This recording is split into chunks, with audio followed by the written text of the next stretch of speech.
Memang ya, musim politik selalu ada aja yang unik. Yang jauh tiba-tiba mendekat, yang mendekat perlahan menjauh. Yang dulu saling dukung tiba-tiba berubah berbalik arah. Begitulah pemirsa, adapun bisa terjadi ya, apapun di setiap tahun-tahun politik. Nah, baru-baru ini bakal calon presiden dari Koalisi Perubahan, Anies Rashid Baswedan, mengkritik kebijakan pemerintah yang akan memberikan subsidi kendaraan listrik.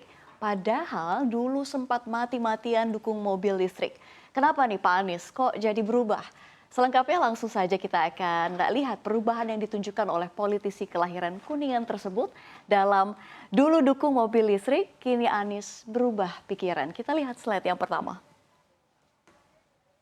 Ya, kalau masih menyandang status Gubernur DKI Jakarta, Anies mencanangkan segudang kebijakan yang tentunya menguntungkan para pengguna mobil listrik. Adapun salah satunya adalah peraturan gubernur atau Pergub nomor 3 tahun 2020 tentang insentif pajak bea balik nama kendaraan bermotor atas kendaraan bermotor listrik berbasis baterai electric vehicle untuk transportasi jalan.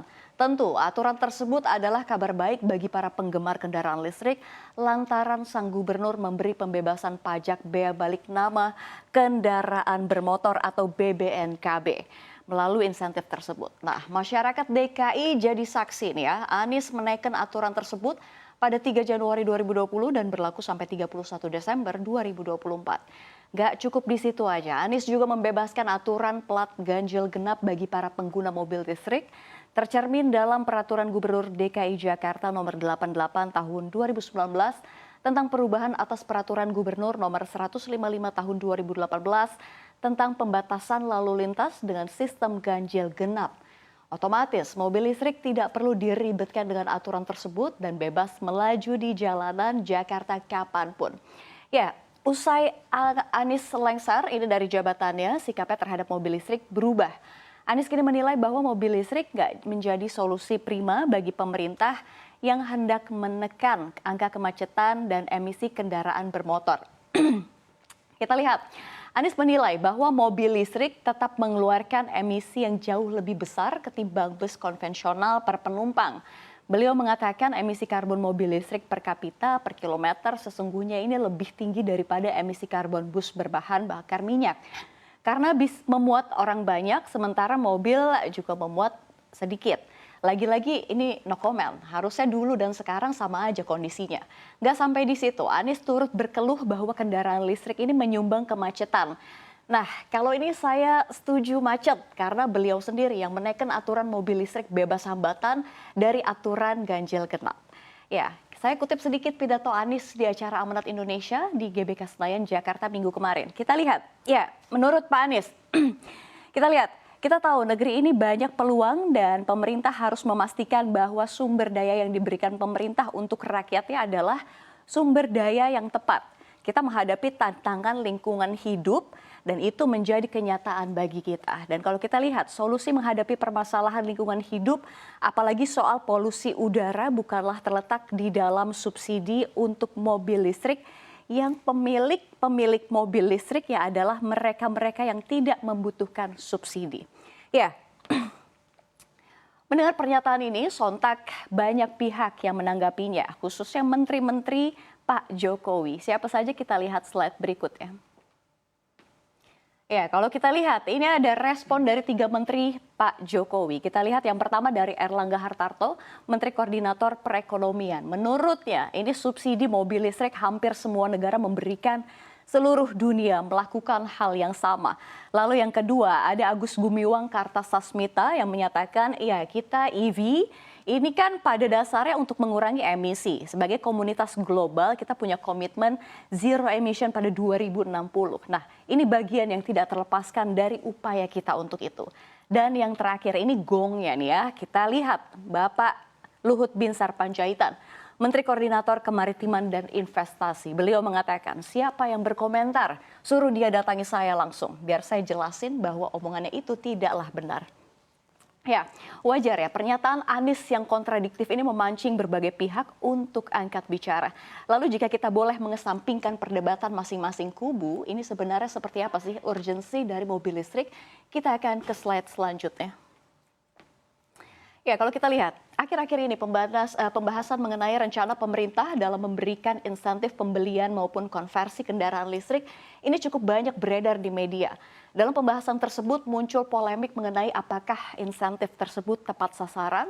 Namun kalau kita lihat pemirsa, terlepas dari polemik dan apakah transisi energi di sektor transportasi semacam ini merupakan transisi energi yang berkeadilan, kita perlu melihat urgensi percepatan elektrifikasi kendaraan bagi Indonesia. Kita lihat yang pertama, ya, elektrifikasi kendaraan saat ini merupakan megatrend global yang merupakan bentuk pemenuhan komitmen dunia dalam melawan perubahan iklim. Dan jika kita lihat begitu ya, ini tren pertumbuhan kendaraan listrik tidak lagi berpola pertumbuhan yang stabil, namun sudah mulai terjadi lonjakan pertumbuhan di berbagai negara. Hal ini salah satunya didorong oleh perkembangan industri dan teknologi kendaraan listrik. Dan kalau kita lihat ini dari sisi industri, berdasarkan data Bloomberg, per tahun 2022 ini sudah terdapat sekitar 500 model listrik di 2020, lalu meningkat 5 kali lipat dibandingkan 5 tahun lalu. Sementara itu dari sisi teknologi, kalau kita lihat jarak tempuh mobil listrik saat ini sudah mencapai sekitar 350 km dan hanya dalam kurun waktu 2 tahun atau dari 2017 hingga 2019, jarak tempuh rata-rata dapat melonjak sekitar 100 km setelah sebelumnya memerlukan waktu 7 tahun untuk mengembangkan jarak tempuh mobil listrik dari sekitar 100 km ke 200 km. Lalu kita lihat yang kedua, ya, sebagai negara yang memiliki keunggulan komparatif berupa mineral yang dibutuhkan untuk baterai kendaraan listrik, Indonesia perlu segera membangun rantai nilai kendaraan listrik di dalam negeri. Jika tidak, mineral Indonesia hanya akan berpindah lebih cepat ke negara-negara yang mempercepat transisi energinya. Lalu selain itu sudah umum diketahui bahwa Indonesia adalah negara net importer minyak. Elektrifikasi kendaraan berdasarkan hitungan pemerintah dapat menghemat sekitar 1.500 liter BBM per tahun per kendaraan untuk roda 4. Dan kalau kita lihat untuk roda 2 ini penghematannya sekitar 355 liter BBM per tahun. Oleh karena itu jelas bahwa elektrifikasi di sektor transportasi akan memperkuat ketahanan nasional. Nah, yang jadi permasalahan ya, pengembangan sektor kendaraan listrik bukanlah hal yang mudah, pemirsa. Insentif pembelian kendaraan listrik memang secara positif akan membantu konsumen untuk memiliki kendaraan listrik dan sekaligus produsen dalam mendorong perkembangan usahanya. Namun, insentif pembelian kendaraan listrik saja tentu saja belum cukup.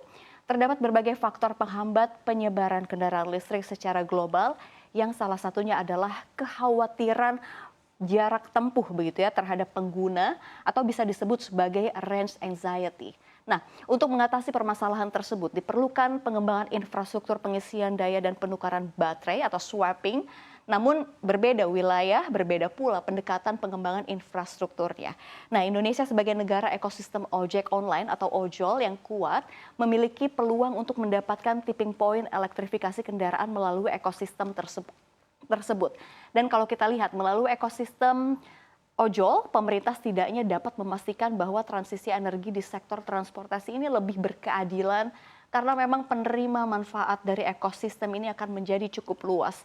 Namun kalau kita lihat mengatasi range anxiety ini, sistem pengisian data cepat dan swapping lebih cocok diterapkan untuk elektrifikasi ojol karena memang aliran mobilitas yang tinggi. Selain itu, kalau kita lihat skala ekonomi dari bisnis infrastruktur tersebut dapat dicapai melalui ekosistem ojol yang cukup besar di Indonesia, sehingga ini memberikan peluang pertumbuhan ekosistem kendaraan listrik secara lebih luas. Namun pemirsa, khusus untuk mendorong perkembangan sistem swapping, pemerintah perlu memberikan berbagai dukungan karena memang model bisnis battery as a service rentan terhadap risiko teknologi yang memerlukan skala ekonomi untuk mendukung pertumbuhan bisnis ya. Lalu kita lihat, selain itu juga terdapat tantangan dalam standarisasi baterai untuk memastikan bahwa baterai dapat digunakan berbagai model kendaraan. Untuk itu pemerintah juga perlu memastikan penerapan standarisasi baterai dan ikut berinvestasi pada penelitian dan pengembangan sistem swapping. Ya, pemirsa, Percepatan terkait kesiapan Indonesia dalam mendukung penuh net zero emission pada 2060 memang perlu mendapat perhatian khusus. Indonesia sebagai negara yang berkomitmen terhadap perubahan iklim perlu ikut serta dalam mendorong perkembangan tren kendaraan listrik sehingga insentif untuk kendaraan listrik jelas diperlukan dan lazim diterapkan di negara lain dalam mendukung tren elektrifikasi kendaraan. Tentu saja menggunakan strategi pengembangan yang sesuai dengan kondisi, keunggulan, dan kemampuan Indonesia sendiri.